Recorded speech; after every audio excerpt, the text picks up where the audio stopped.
Welcome to uh, good day, everybody, and welcome to the TRB AMS 50 Economic Development and Land Use Committee's 2023's second webinar on transport and gentrification. It's a topic that will likely return from time to time as we continue to tackle transportation equity. Our committee chairs, Professor Noreen McDonald and Michael Lawrence. The webinar is moderated by Professor Guang Tian and myself, Kate Ko. Our committee's scope focuses on the impacts of transportation on the economy, environment, and society. It is concerned with efficient, effective, and equitable transportation systems that promote competitive advantage, economic resiliency, and sustainability for our cities, regions, and societies. This committee provides a cross-cutting forum for practitioners and researchers to understand the interrelationship between transportation, economic development, and the economy, land use, and the policies and management approaches required to create sustainable growth at the national, regional, and local scales.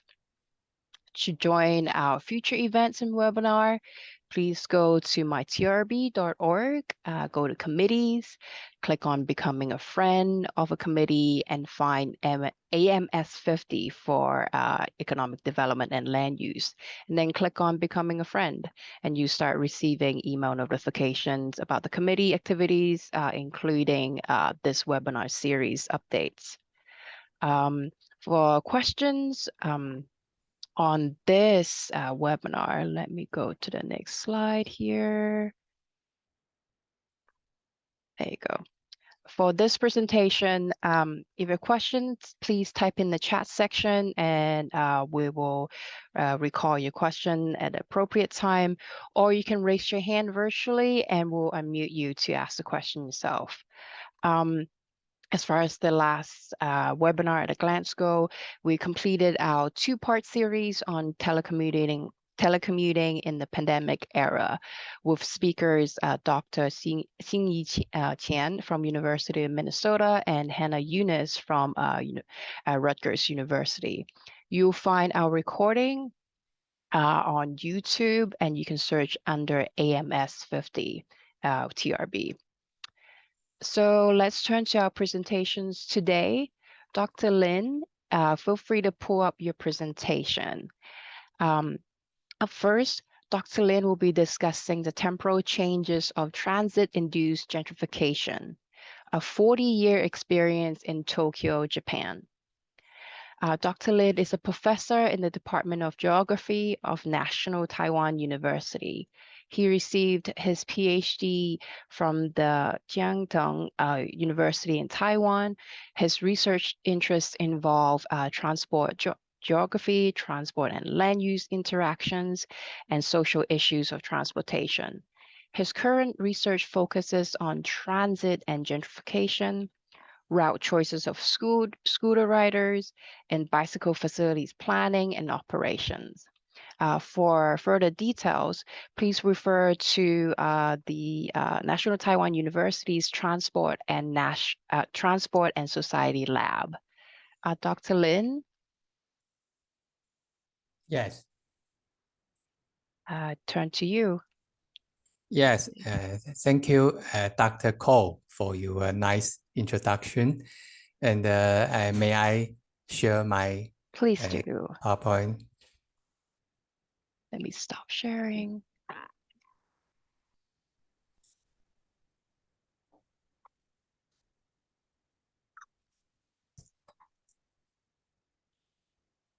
Yes, is the slide okay?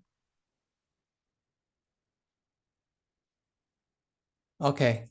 Good morning, everyone. It's my great pleasure to present my research in the webinar. First of all, I would like to thank Professor Cao, Dr. Ko, and Dr. Tian for your kind organization. And I'm also like to thank all participants for your interest in my works. I'm Jen-Jia from National Taiwan University, and Professor Tetsuo Yai from Tokyo Institute of Technology, and Mr. Zhihao Chen from NTU. They are both the co-author of this research. This article was published in Annals of the American Association of Geographers last year.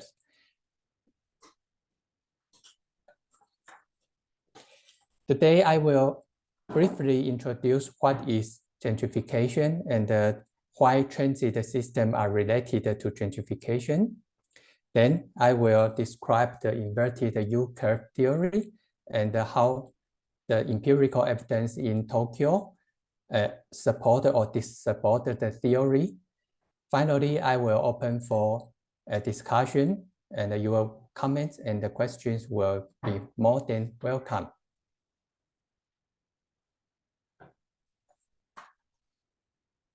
Gentrification means a class upward process in which people and the business who can afford higher land costs move in a neighborhood and displace pre-existing low-income families and the locally owned small businesses. Gentrification could result in population displacement and the conflicts among different social classes. There are multiple driving forces behind gentrification. This is an example of Taikang Road creative cluster in Shanghai, China. The local officials utilize their urban planning authority to open up urban heritage to a host of gentrifiers, including businesses and artists. In terms of social outcomes, some local residents have capitalized in inflated property values and gained the opportunity to move out of poverty. Nevertheless, socially exclusive outcomes have also been evident as commercialization eroded the living environment of rural migrants and other poor residents.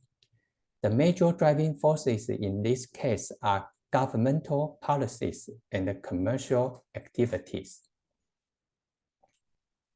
This is an example of Cheonggi Stream Restoration Project in South Korea, in Seoul, South Korea. The project as a public open space has not only attracted more people, but also increased the land prices and the rents, thereby accelerating land use change as landowners seek to maximize profits by attracting more affluent users who value the newly created urban open space. Most land uses have been converted to higher users, such as commercial or official uses, resulting in the displacement of original industrial activities. The major driving forces behind the gentrification in this case are environmental improvement and the real estate development.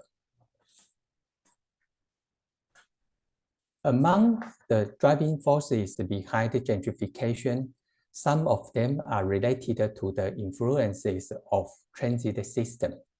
For example, launching a transit system raises land value along the transit corridor, and hence it affects housing market and gentrification. So transit-induced gentrification denotes a gentrification process that is directly or indirectly driven by transit infrastructure. There are two major theoretical explanations for transit-induced gentrification in the literature. The left part is a neoclassical economic explanation suggested by Leroy and Sonstelli in 1983. They expanded the Alonso Mood model to explain the effects of transport innovation on the residential location of the rich and the poor. they concluded that the rich tend to compete with the poor in an area with comparative advantages of accessibility for residences and usually win the competition. Accordingly, gentrification occurs in transit station areas because of the residential location selection of consumers. It is also named as demand-side explanation. The right part is a Marxism explanation applying rent gap theory. A rent gap denotes the disparity between the potential and the actual ground rents capitalized under the present land use. Smith in 1978 suggests that gentrification occurs when the gap is sufficiently wide. Developing a transit system increases the rent gap along the transit corridor and induces gentrification because of the decisions of developers regarding real estate investments. It is also named as supply-side explanation. According to the two theoretical bases, Lin in 2002 reported the first empirical evidence in the literature from Chicago, USA, and inspired continuous empirical studies in North America, South Europe, and Asia Pacific. They predominantly supported the positive association between transit and gentrification. However, the existing theoretical explanation and the empirical studies conceptualized the associations of transit with gentrification as a linear and short-term process, while neglect transit system growth in the long term. To fill the research gap, this research extended the exploration of transit-induced gentrification from a linear and short-term perspective to a nonlinear and long-term perspective. In the theoretical explanations, the increments in residential attraction for the rich and the potential ground rent in the transit station area are caused by the spatially comparative advantages over distant locations because of accessibility differences. However, the accessibility differences among locations will decrease if transit systems are continuously equipped in the city in the long term. Therefore, we proposed the inverted U-curve that conceptualizes the theoretical relationship between the levels of transit-induced gentrification, the vertical axle, and the transit station density, the horizontal axle. The 5 phases below the curve demonstrate a transit development process and its association with gentrification. Phase 1 represents a city without a transit system for which any gentrification is unrelated to transit. Phase 2 involves a few operating stations and the inducement of gentrification along the transit. Phase 3 indicates how an increase in transit stations enhances the accessibility of transit services and encourage larger gentrification in station areas than that found in Phase 2. And Phase 4 embodies a highly dense distribution of transit stations, which results in a situation wherein most locations in the city are served by transit stations within a walking distance. Accessibility differences among the locations in Phase 4 are lower than those in Phase 3. Therefore, the transit-induced gentrification in Phase 4 must be less serious than that in Phase 3.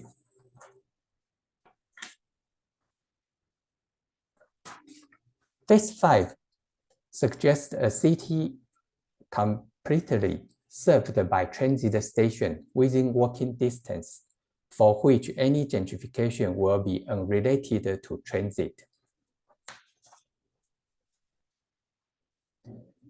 A long-term study on a city that currently operates large-scale transit system is necessary to verify whether practical data support the theory. We selected Tokyo as the study city because it has a long history and large-scale rail-based transit systems. Since the opening of the first railway of the country between Tokyo and Yokohama in 1872, railway transport systems, which have become the most important transit system in Tokyo, have been continuously developed. The first subway project, Jen-Jia Line, started its construction in 1925 and fully opened in 1939. World War II stopped the follow-up subway projects until 1951, when the Marunouchi Line started construction. Since then, rail-based transit systems have been continuously constructed until 2008, when the latest subway project, the Fukutoshin Line, fully opened. According to a review of Japanese literature, the inner Tokyo and the Shitamachi areas experienced gentrification during the past decades. Therefore, we selected 2 wards, Chuoku, an inner Tokyo area, and the Kotoku, a Shitamachi area, as the study area. These figures show the evolution of rail-based transit stations from 1970 to 2010 in the study area. These stations opened between 1932 and 2006. The study area in 1970 were gentrifiable because their average annual incomes per capita were lower than the average of the 23 wards. We specified 2 regression models to test the theory. The left part is a panel data regression model using 80 matches in the study area as place discrimination and the data years of 1970, 80, 19, 2000, and 2010 as time discrimination. The dependent variable, college IT, is the outcome variable of gentrification and is defined as college graduate ratio in March I in year T. The college graduate ratio is recognized as the outcome of early stage gentrification in the literature. Metro-dist IT is the transit variable and is measured as the shortest travel distance from March I to the nearest transit station in year T. A dot IT is a control variable defined as the ratio of residents aged 15 to 64 in March I in year T. The estimated coefficient of metro dist IT is expected to be negative, and its absolute value denotes the level of transit-induced gentrification. This model is estimated to clarify the general situation of transit gentrification in the long term. The right part is a yearly ordinary least square regression model to clarify the evolution of transit-induced gentrification levels. All of the study variables are the same as those in the general model. The machi is the basic administrative unit in Japan and represents a neighborhood or community. the average march size in the study areas was 0.62 square kilometer in land area and 8.5 thousand in population in 2020.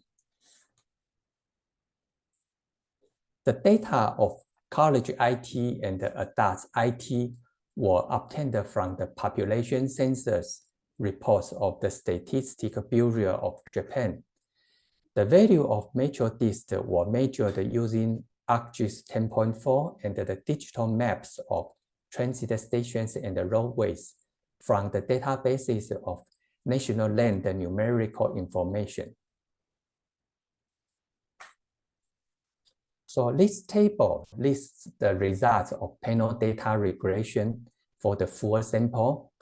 The one-way model showed that the travel distance to transit stations were negatively related to college graduate ratio. However, the relationship in the two-way model was insignificantly positive. It is because the interdependencies occurs between metro distance, IT, and the time effects in the two-way model. This table lists the estimation results of yearly models for the full sample. The estimated coefficient of transit variables here, here, here, here, and here are all significant and negative. So according to the above result, we concluded that transit-induced gentrification in the study area of Tokyo occurred during the 40 years from 1970 to 2010. Combine these results with the previous studies of two East Asia cities, and that is the 3-year study of Zheng and Kan in 2013 in Beijing, and the 17-year study of Lin and Zhong in 2017 in Taipei, shows the occurrence of transit-induced gentrification not only in the short term and the mid-term, but also in the long term. It's the first conclusion in this study. And the list tables list the estimation results of yearly models for the Jiuoku and the Kotoku. We discussed the yearly models using the following figures. So this figures shows that the level of transit-induced gentrification continuously increased from 1970 to 2010. It is consistent with the phase 1 to phase 3 of the inverted U curve. This figure shows the temporal changes of transit-induced gentrification in Jiuoku. Here, despite it is an inverted U curve, the coefficients are all insignificant. The station density in Jiuoku are higher than 1 station per square kilometer. The station density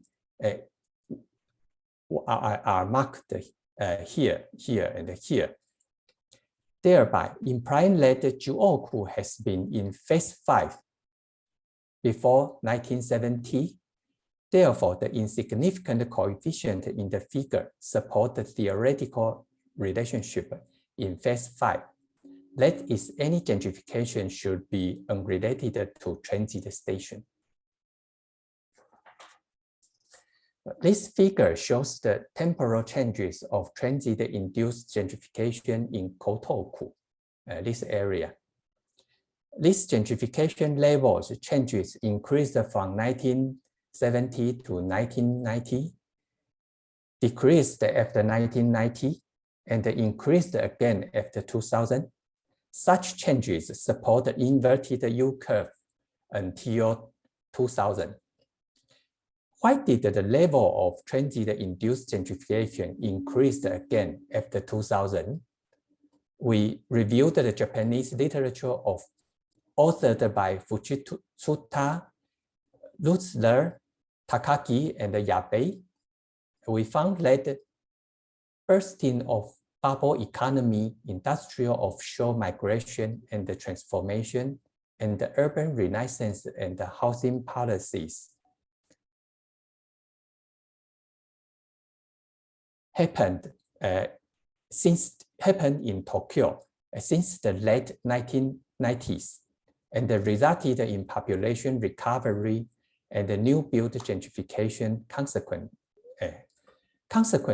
the macroeconomic environment and the state policies of the late 1990s transformed the decreasing trends of transit-induced gentrification between 1990 and 2000 to an increasing trend after 2000. So the second finding remark in this research is that according to the above discussions, we confirm that the transit station density is a critical determinant of transit-induced gentrification. And the inverted U-curve could be affected by macroeconomic environments and the state policies. So that's the major findings of this research. And I think you might be also interested in other research works in my lab related to gentrification. So I also listed them here for your reference. So it's my presentation. Thank you for your time and attention. Any comment and questions are more than welcome. Thank you.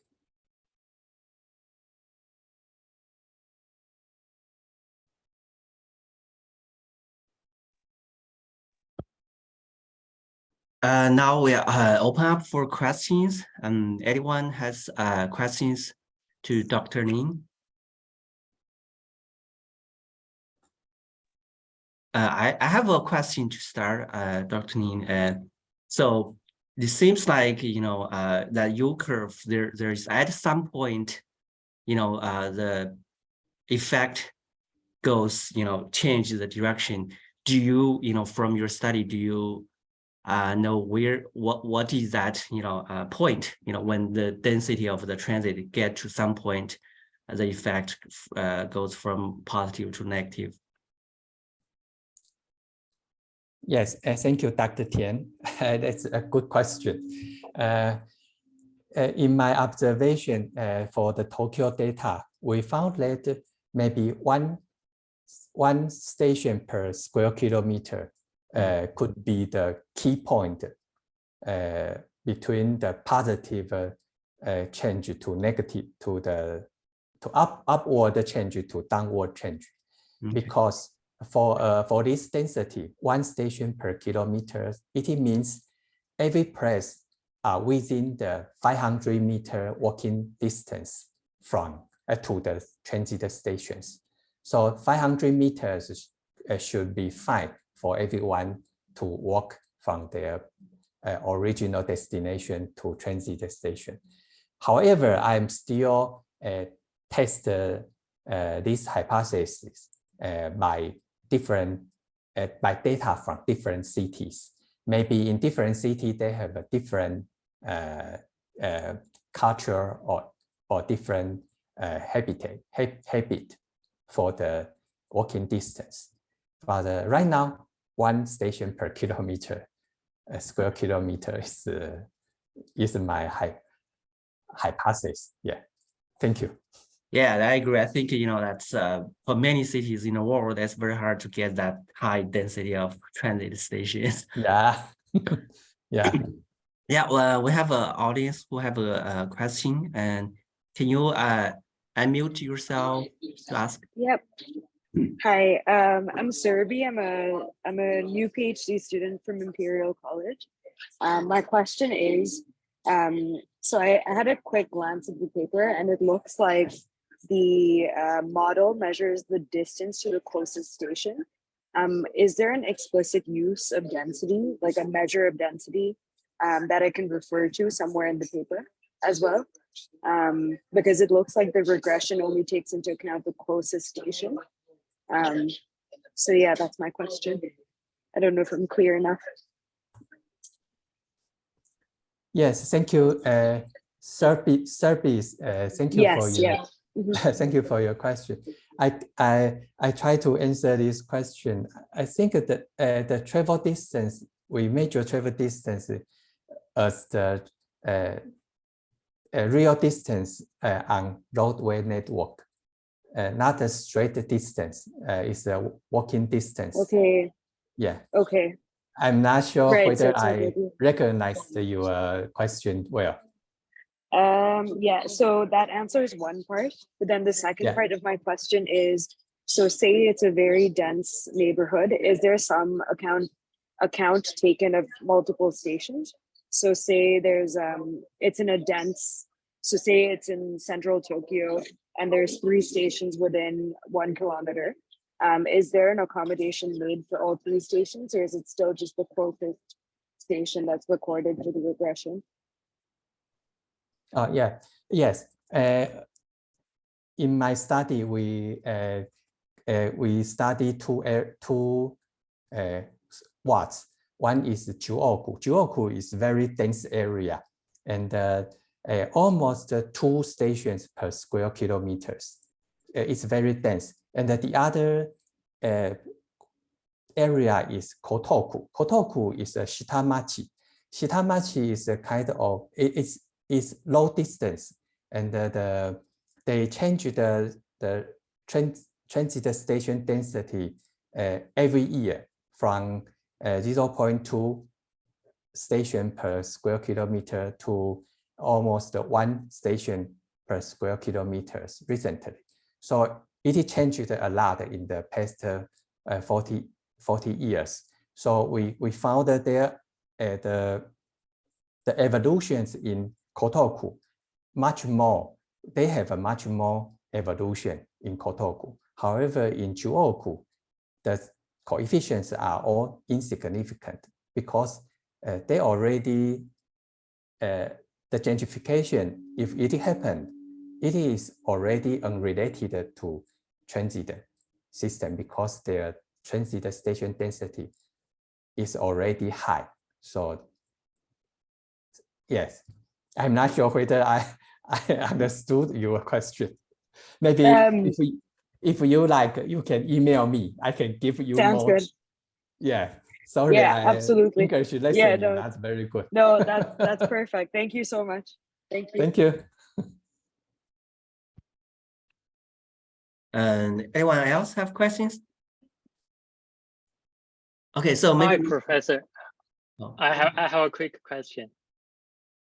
Okay, can you hear me? Yeah. Hi, Professor Ning. Thank you for your wonderful presentation. I'm Liang Yuan, a PhD student from Hong Kong Baptist University.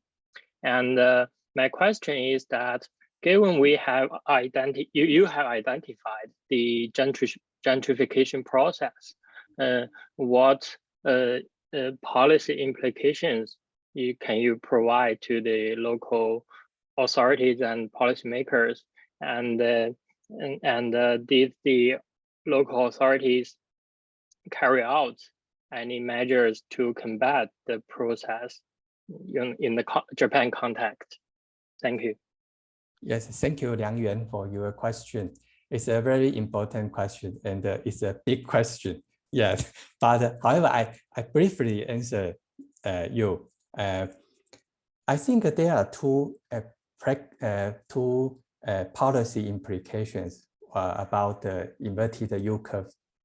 If the inverted yield curve is true, then we can use this curve to forecast when a city they developed their transit system. We can forecast at what stage you will face what questions. Then you can prepare something to deal with these questions in advance. So this curve can help other cities to forecast the question they will face. So, for example, in Taipei, as my observation, we are in the phase 2 to phase 3. It means gentrification happened, occurred seriously. So we have to develop some policies to deal with this issue.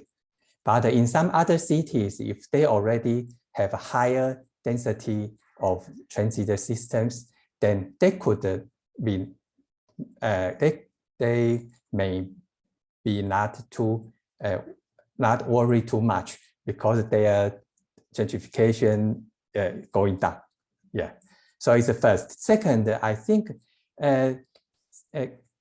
the inverted U curve reminded the local administrations to prepare some, for example, providing affordable housing or affordable store rentals, some social welfare strategies within the transit station areas, because we developed the transit system to serve medium or lower income households. However, lower income households cannot use the transit system easily. So it's a conflict. So I think it's a good reminding to local administrations. So any further question or comments are more than welcome to email me, and I will be more than happy to interact any issue about the transit-induced gentrification with you and all participants. Thank you, Liang Yuan. Thank you very much. Thank you very much. Thank you. Thank you, Dr. Lin. I think it's time to move on to our second presentation. What are the relationships between public transit and gentrification progress? An empirical study in the New York, Northern New Jersey, Long Island areas. Our speaker is Mr. Yefu Chen, a Ph.D. candidate at the University of Texas in Austin. His research focuses on public transit, housing valuation, location affordability, and travel behavior. He utilizes different approaches such as machine learning algorithms and Bayesian modeling to investigate the nonlinear impacts of public transit services on travel behavior, housing values, and air pollution emissions. Also, he worked on the spatial disparities of public transit services in the gentrification process. Before joining the University of Texas, Mr. Chen got his master's degree at the University of Washington and a bachelor degrees in Sun Yat-sen University. Mr. Chen, go ahead and share your presentation. Thank you. Oh, thank you. Let me share my screen. So could you see my screen? Yes, you can. Cool, very good.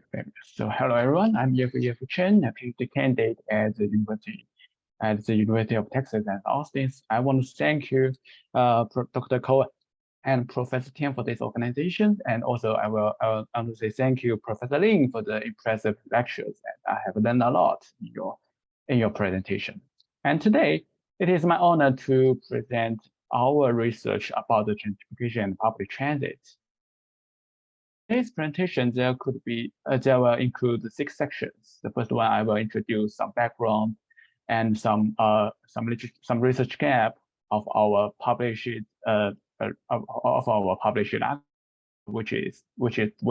whose title is "What are the relationship between the public transit and gentrification progress?"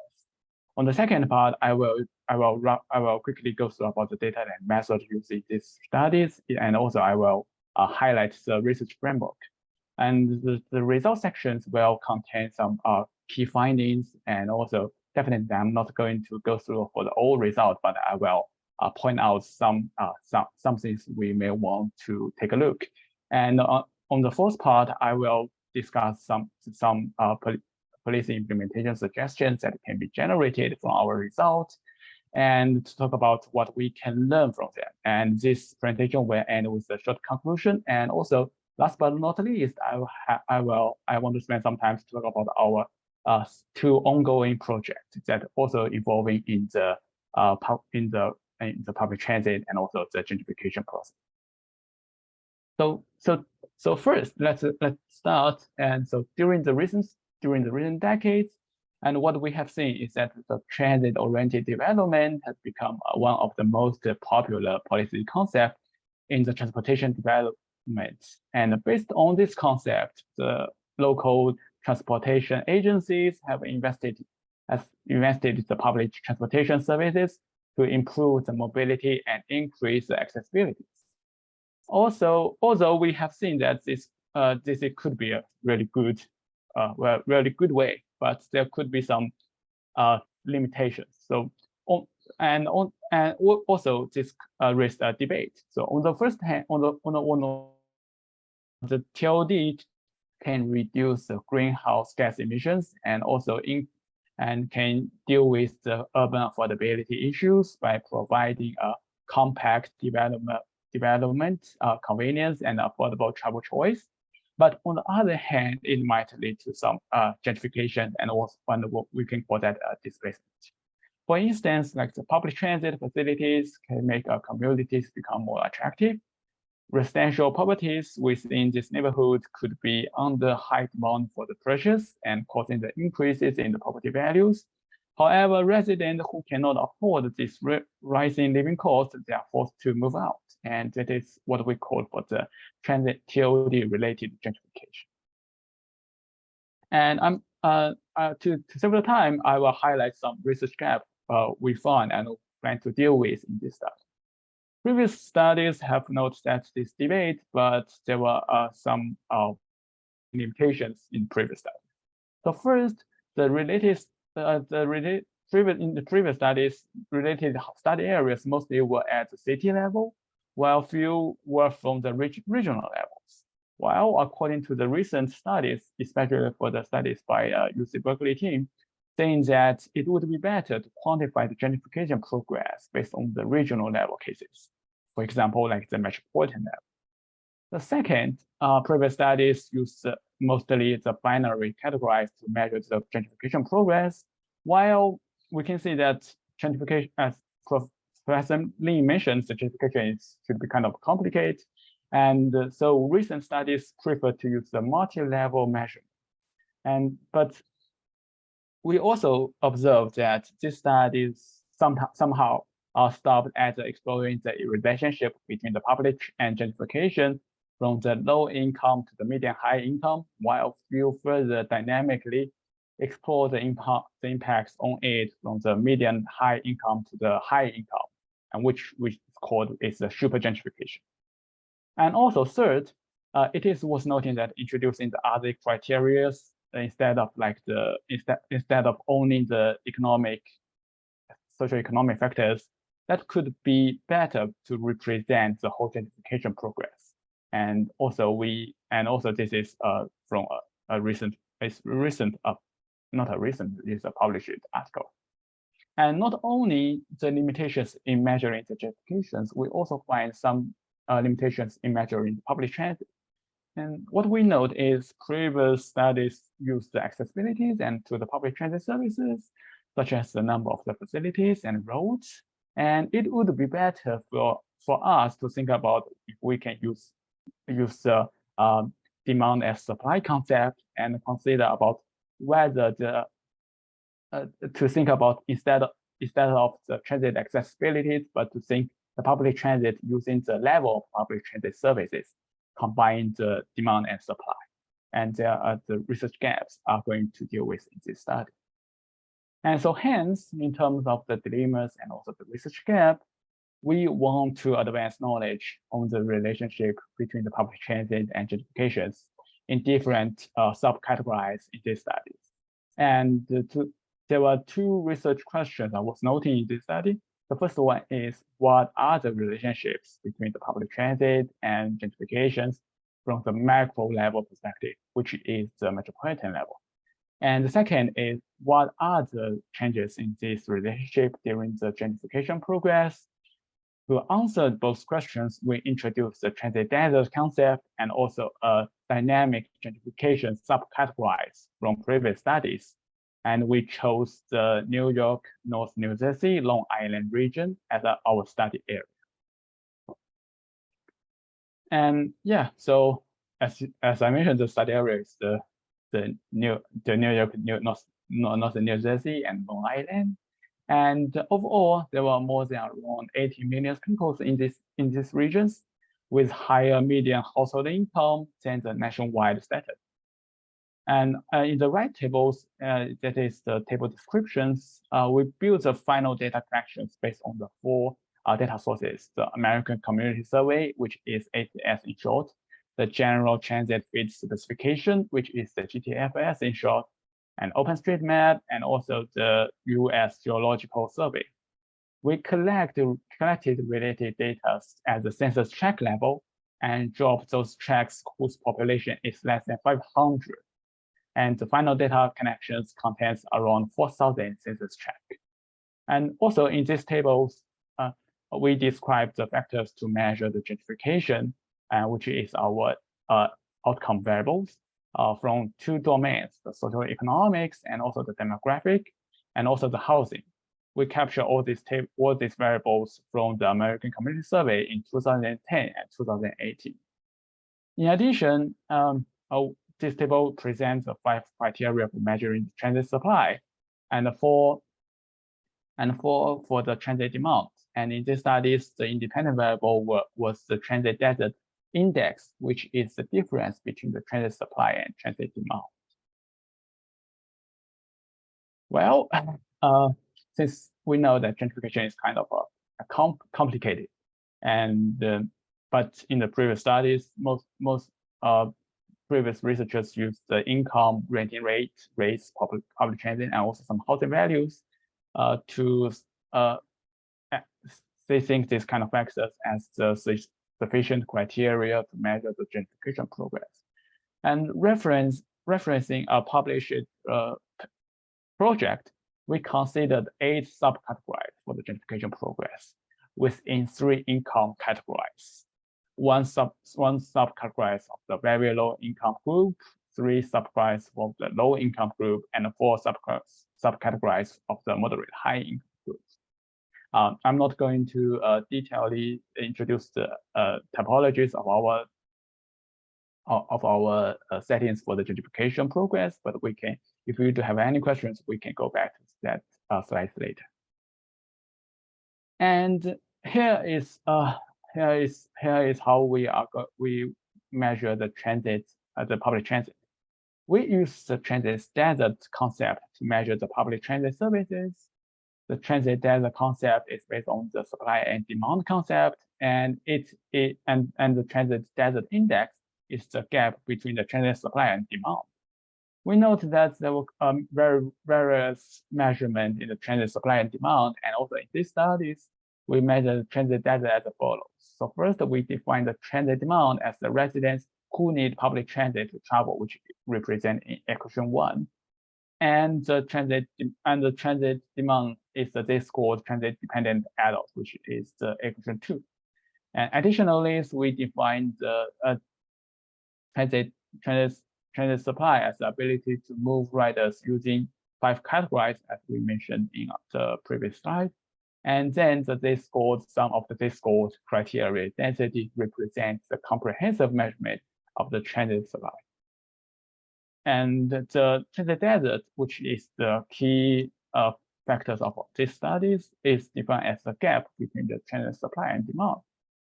And a larger transit desert index, which means that transit supply is larger than transit demand. That means that better public transit services, since there could be more supplies, and it can definitely meet the local demand. And that is how we measure the level of public transit services. And besides, here is our research framework, and we applied 3 analyses to achieve the research goals, including the statistical spatial description, regression models, and also machine learning algorithms.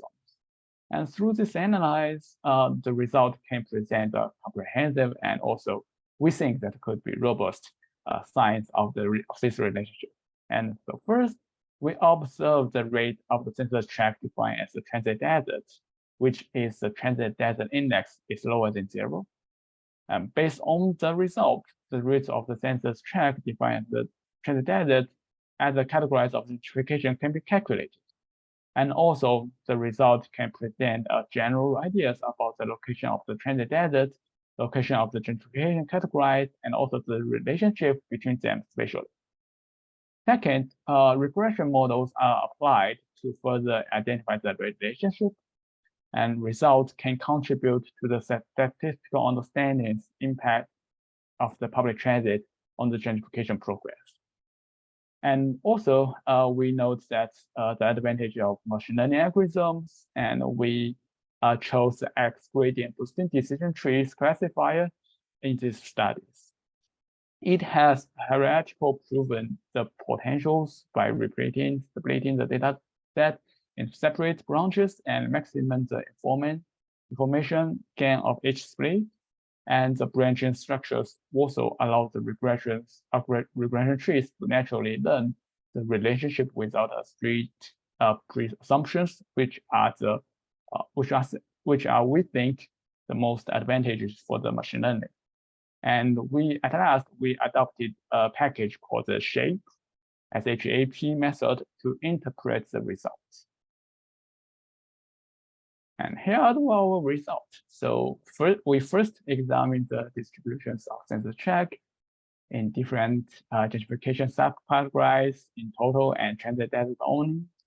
In general, there were around 3.7% of census tract defined as the very low income neighborhood, which indicate that these areas were at the extremely risk of being gentrified.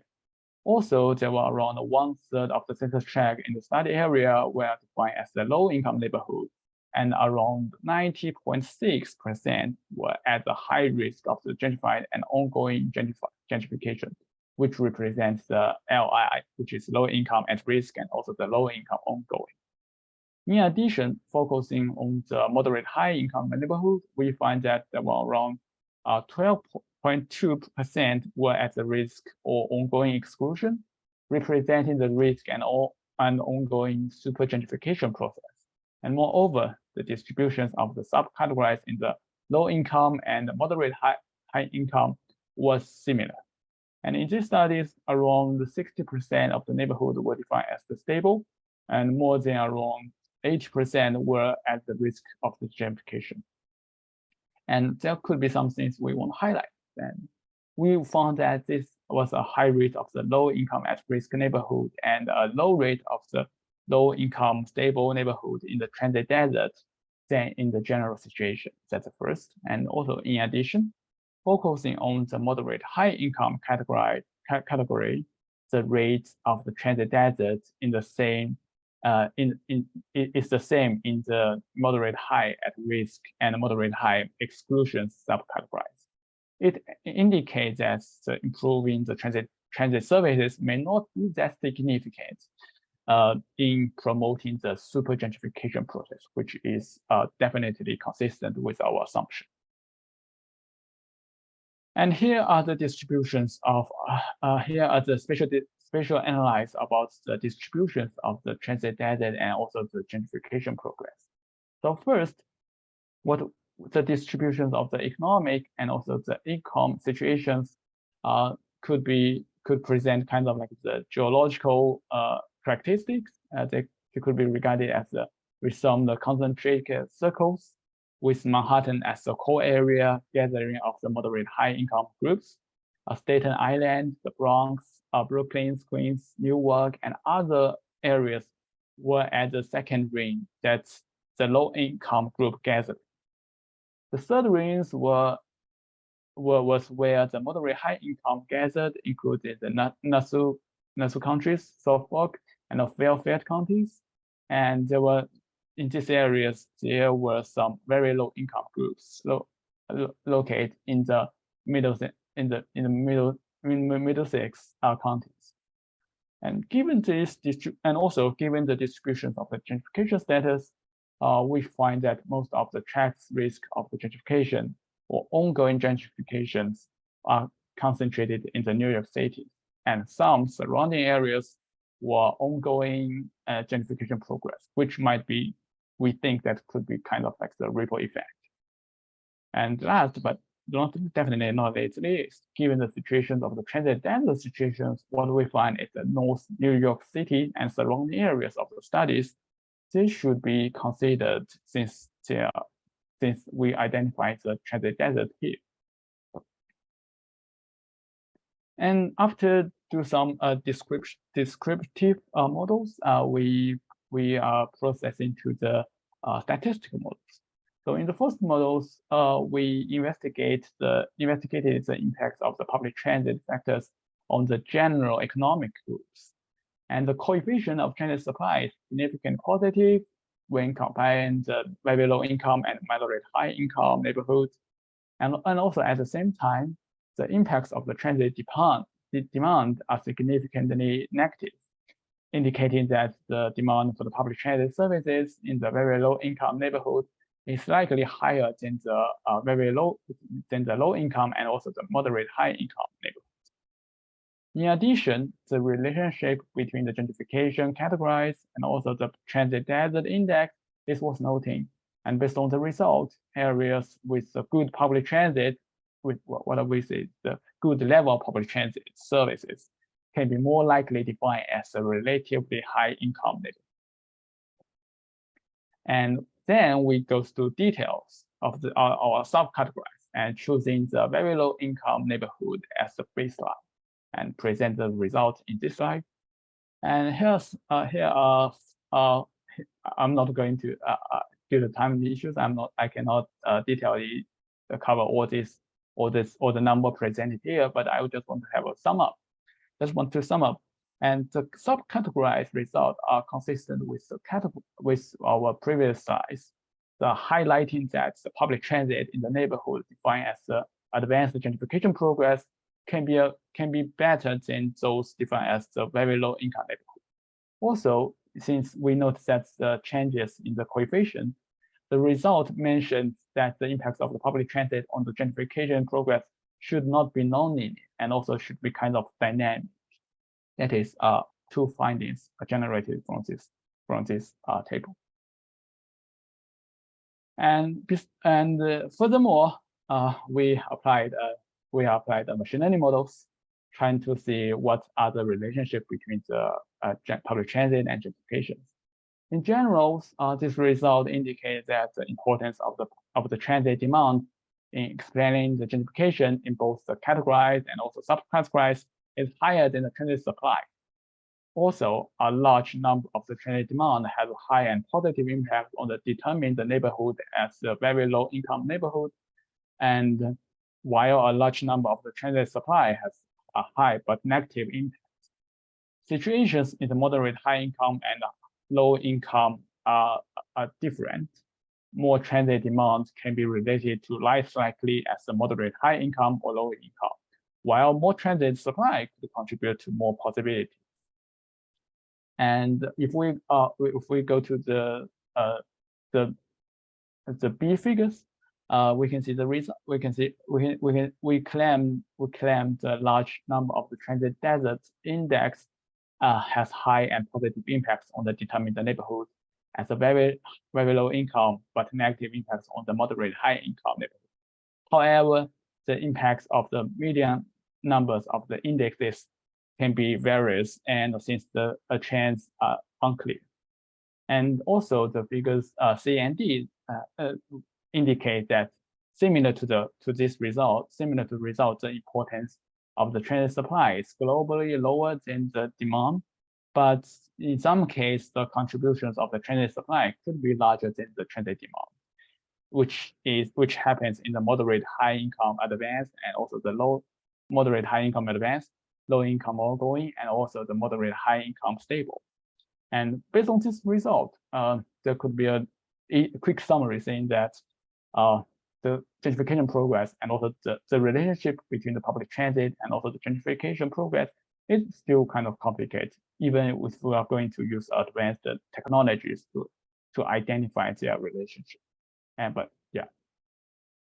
And based on these findings, and we generated 4 policy implementation suggestions, and not only for the policy, but also we hope that these studies can be a pilot or preliminary studies to the future academia. So first, local authorities must be aware of the public transit cannot meet the demand inside the New York City and also the surrounding among the low-income neighborhood. And our studies identified the transit desert, most of which are in the New York cities, and also the surrounding of the metropolitan areas.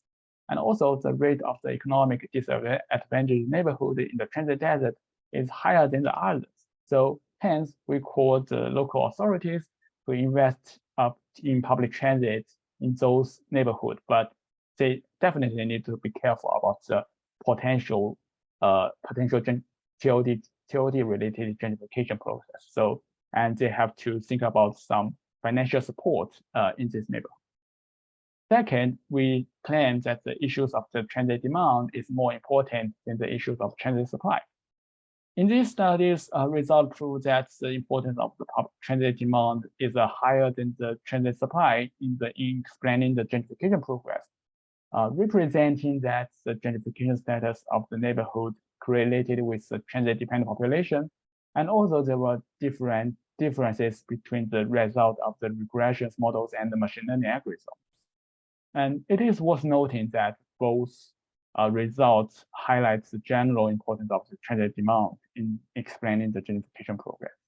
And there could be a warning sign mentioned that the transit-dependent population is gathering, and we call the cooperations between the transportation authorities and also the local housing and the land use authorities to work together to make sure that these populations can be it's not going to gathering together, and there could be more public services in helping them to improve their communities to access the public service. And third, the transit demand from the moderate high income neighborhood should not be ignored. We note that the transit supply in these areas is also high, but it does not mean that these services can be reduced. Therefore, transportation authorities do not need to improve the transit services in those areas, but should keep the existing service definitely. We also call for the future studies to examine the roles of the public transit in the middle-class neighborhood and in attracting the residents from the driving alone to take the public transit. And in addition, we encourage future studies to reference our research framework applying the different methods to explore the impact of the gentrification progress, especially pay attention to the dynamic progress of gentrification and also to the complicated situations of measuring the public transit services. And yeah, and so based on the our study design and also some research and also the research results, and here is a short conclusions about our research. And so first, in these studies we note that there was a limitation in the limitation. So first we note that there was a limitation in the data collection, and we call for the future studies to work with the regional database to deal with it.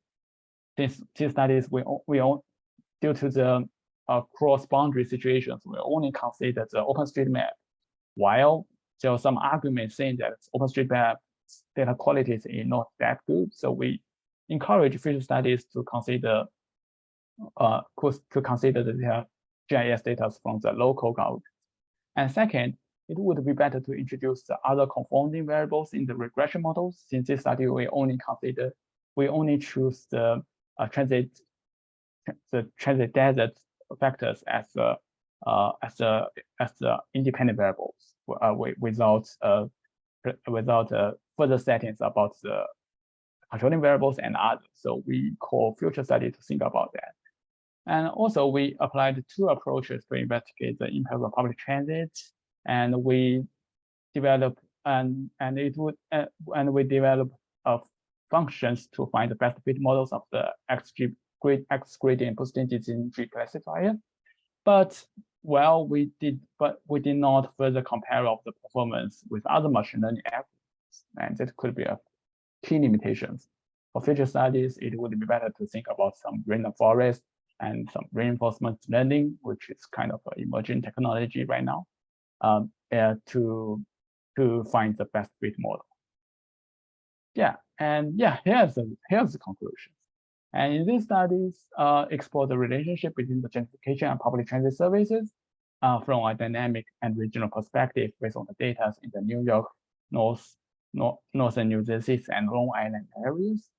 And we present the spatial relationship between the gentrification and public transit services and applied regressions and machine learning classifier to explore the relationship between the gentrification and transit.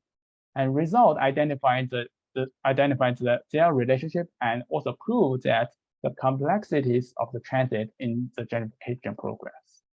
And this is the current research. This is a published research. And besides, we are working on two projects. The first one is we want to use machine learning to identify the disparities in the factors affecting the housing price, and which could be the main criteria for measuring gentrification. And these studies analyze the disparities in the impacts on the housing values across in the different neighborhoods with different economic and racial conditions through the machine learning approaches. And this study currently is under review now. And also in another studies, we know that there are some people arguing about the limitations in machine learning, saying that it may not be that interpretable, and also it may not be that that's clear about controlling the effect. And we utilize the Bayesian modeling in the housing analysis, and in these studies we try to identify what are the nonlinear impacts of the light rail transit in a moderate dense case, and we chose the city of Austin as our study area. And in these studies, we reference the previous literatures and applied the SQL functions and also the Gaussian and the power functions to simulate the distributions of the light rail transit impact. And we do have some interesting findings. But this study is still ongoing. I'm still drafting the final manuscript, but the result is kind of there. Yeah, and it is all my presentation today. And if you have any questions or any comments or any concerns, just feel free to name me. Thank you so much. And I know we went over our scheduled time, so if you have to leave, you can find both presenters' email on the chat box. You can contact them. But I think for those who can stay, you may ask questions for we'll start with Yefu. Anyone has a question for him?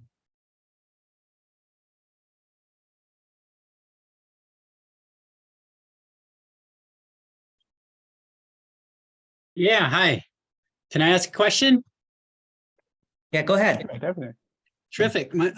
First of all, Yefu, thank you for the presentation. What an awesome body of work that you've done. I appreciated that you used multiple different methods. And there's just a lot of findings that I look forward to engaging with a little bit more. Given how much work you've done and how quickly you went through things, it was just really impressive. One of the things that strikes me generally with the gentrification work, but specifically with studies like this that are very large and nuanced, maybe you can tell us a little bit about how you move from a lot of the complexities and nuances in your findings that may be due to methodologies, but maybe just due to how you are conceiving the causal processes. How do you moving from that kind of complex scientific approach towards giving policymakers a crisp message? So if a policymaker walks up to you right now, Yefu, and says, what do we do about this relationship between gentrification and transit?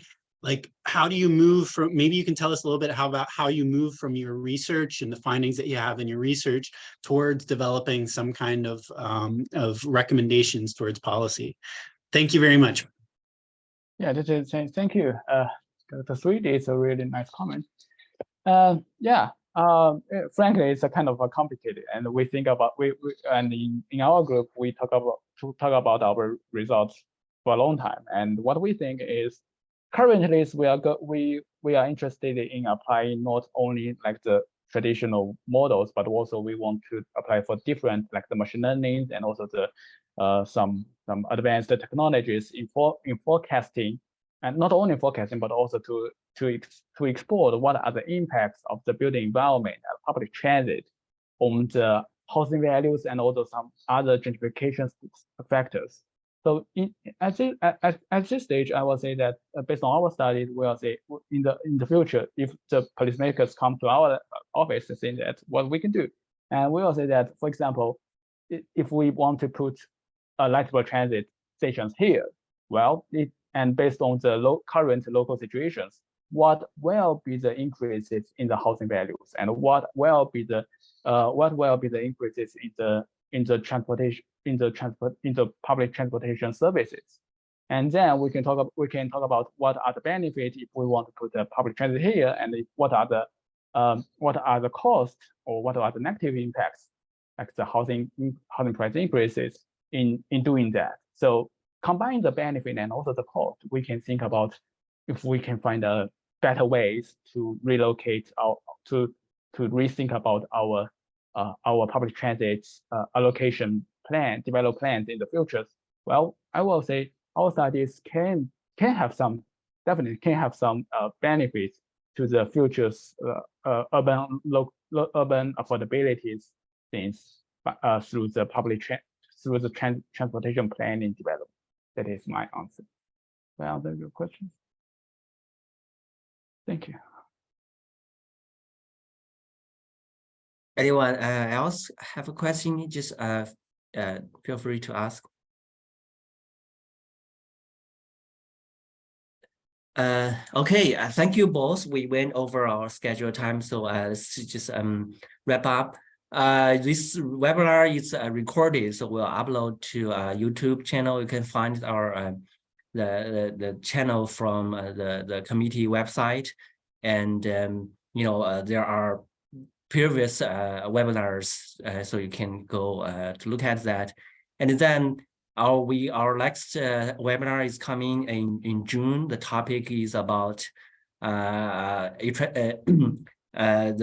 EVs and its, you know, electrification in transportation and its impact in broadening. So looking out for, you know, flyers and emails. We will send out more details when everything is settled. And thank you, everyone. Thank you for participating, and particularly the two presenters. Thank you, Dr. Chen. Thank you very much. Bye-bye. Bye. Thank you.